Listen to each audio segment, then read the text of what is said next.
Hi, I'm Doran Ellen Beldotan. I don't know what happened in the second part of this video. There's no photo. This is an intro that I'm going to attach onto it so that you see that it's really me. There's no picture at all.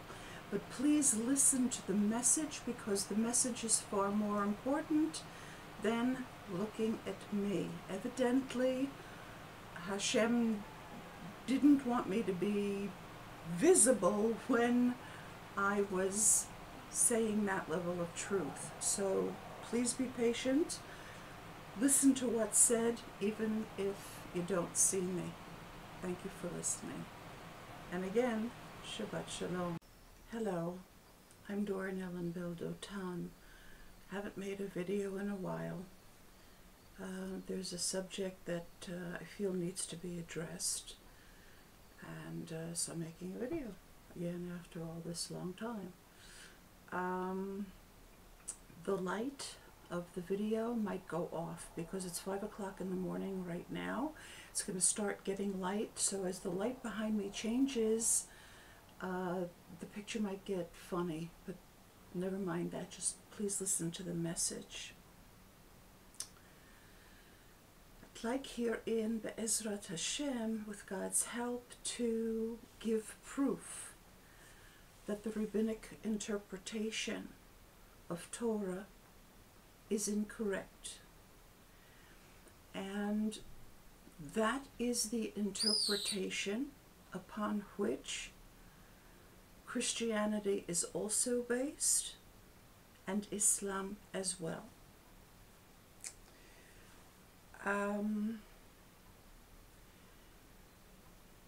Another very prominent rabbi, so prominent and so well known that the authorities will not release his identity because everybody knows him, has been arrested for serial, aggravated pedophilia. Evidently, this is not just hearsay, because although his identity is hidden, his lawyer has been interviewed by the press, and the lawyer of some of the victims has been interviewed as well. The victims are now adults, both men and women. There are a number of them, and authorities expect that there will be more people forthcoming. When the alleged abuse took place, they were children in the school that this very prominent, well-known rabbi, who is so famous that his identity is being protected at this point, learned in. And therein is the proof. Before I get to that, I'd like to add that a rabbi with whom I learned right after I got out of college, I went to a seminary, and was a very serious student there. I was the first one in class. I was the last one to leave.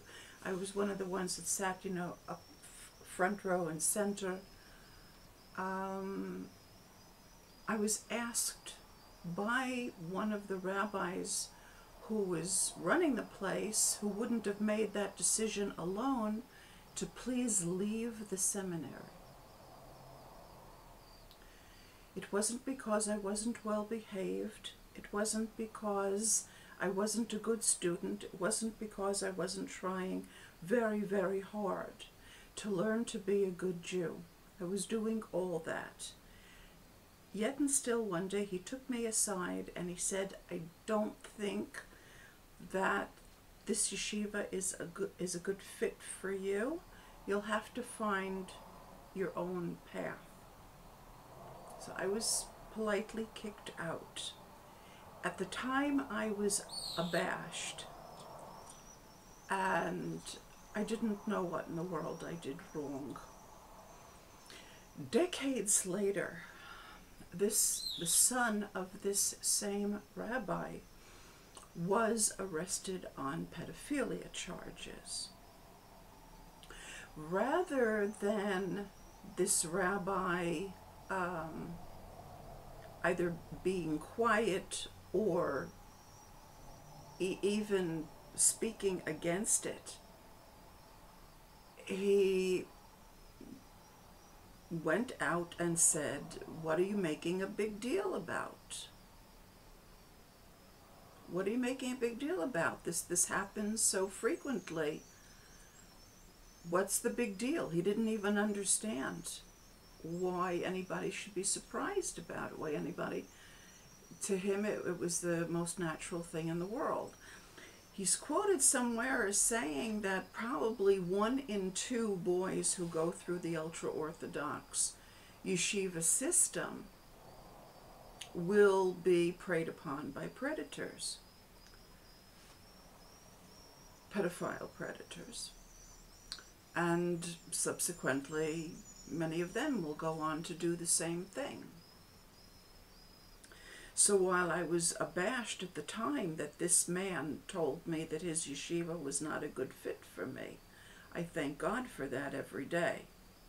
Because evidently he saw something in me at the time which indicated to him that I was not somebody who would tolerate this kind of thing.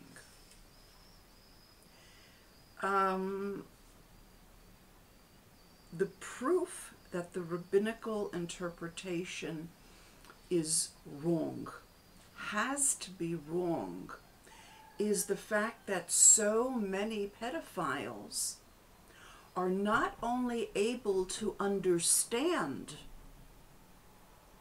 rabbinic interpretation of Torah, they become prominent in it. They're thought to be geniuses. One of the sexual predators who, at least, he preyed on adults, the wives of his students, was the head of the Kabbalah yeshiva right here in Sfat. So these are people who receive ordination from rabbis, who don't see anything wrong either with their character or with their interpretation. And that many of them are able to rise to such positions of authority in the yeshiva world that they use their position as the tool of threat against their victims, and very often the victims' families as well. The rabbis do not understand the interpretation of Torah that I am showing them with the proofs in Hebrew, not asking for them to become my students, because anybody who's tried to become my student knows that I run like hell.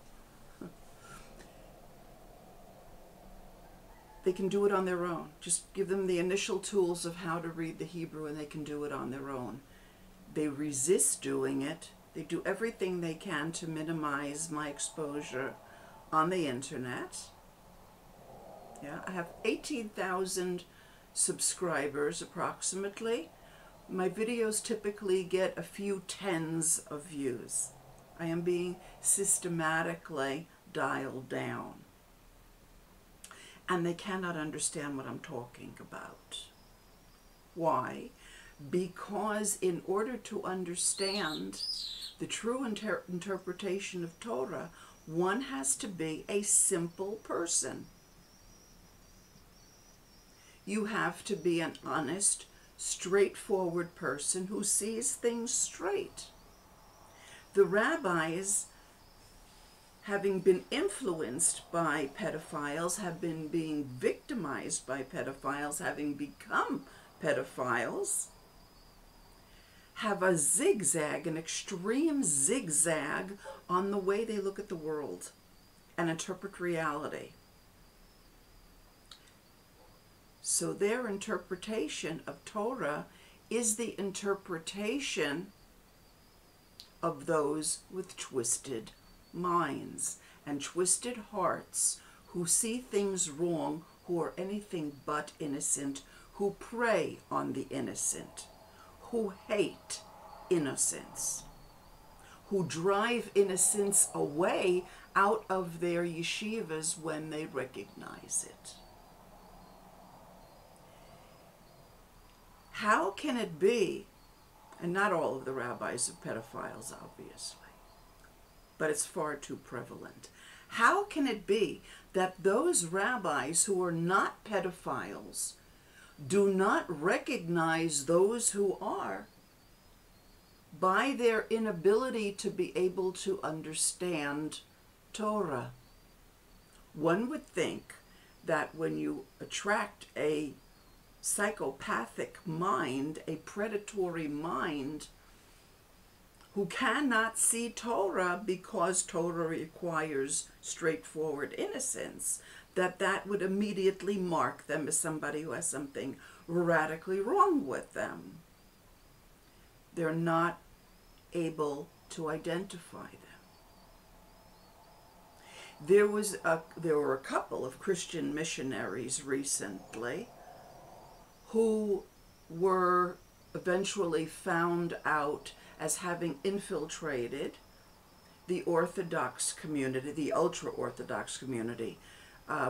One was here in Israel and his family. Another was somewhere outside of Israel in one of the English-speaking countries. They infiltrated for decades, and nobody recognized them as infiltrators. How can that be? What this therefore means is, whether you are a pedophile or not, if you are learning Rabbinic Judaism, you are learning a version of a school of interpretation that the most twisted minds among humanity are able to understand. While when they are shown with Hebrew proofs another kind of interpretation, they are not able to understand it, to vibe with it, to embrace it. It looks to them very strange. Therefore, we must conclude that because Rabbinic Judaism can be understood so well that one can become prominent in it, it must necessarily be wrong. Thank you for listening. Shabbat Shalom.